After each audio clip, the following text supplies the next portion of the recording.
80ാമത് സ്വാതന്ത്ര്യദിനാഘോഷങ്ങൾക്ക് മുന്നോടിയായി രാജ്യത്തുടനീളം ഘർ ഘർ തിരങ്ക ക്യാമ്പയിന് തുടക്കം. ദേശസ്നേഹവും ദേശീയ ഐക്യവും വളർത്തുകയെന്ന ലക്ഷ്യത്തോടെയാണ് ക്യാമ്പയിൻ നടക്കുന്നത്.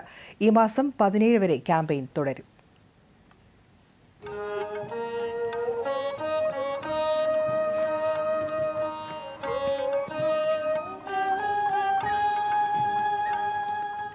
രാജ്യത്തുടനീളം ദേശസ്നേഹവും ദേശീയ ഐക്യവും വളർത്തുക എന്ന ലക്ഷ്യത്തോടെ ആരംഭിച്ച ഹർ ഘർ തിരങ്ക ക്യാമ്പയിന് തുടക്കം.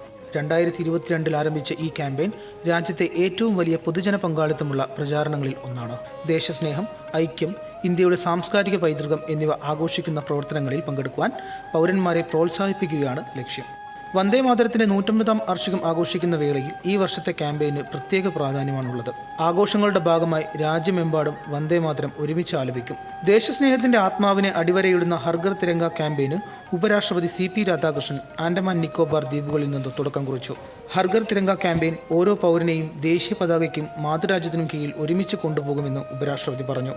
ക്വിറ്റ് ഇന്ത്യ ദിനത്തിൽ ആൻഡമാൻ നിക്കോബാർ ദ്വീപുകളിൽ നിന്നുള്ള ഈ തുടക്കം പ്രാധാന്യമർഹിക്കുന്നതാണെന്നും അദ്ദേഹം വ്യക്തമാക്കി. That historic moment became a powerful symbol of Bharat's resolve for independence and gave renewed strength to the inspiring call of Vande Mataram.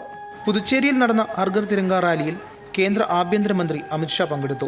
Lieutenant governor K. Kailasanathan, Puducherry ആഭ്യന്തരമന്ത്രി A. നമശിവായം, കൃഷി കർഷകക്ഷേമ മന്ത്രി GNS Rajasekharan, BJP president VP Ramalingam തുടങ്ങിയവരും പങ്കെടുത്തു.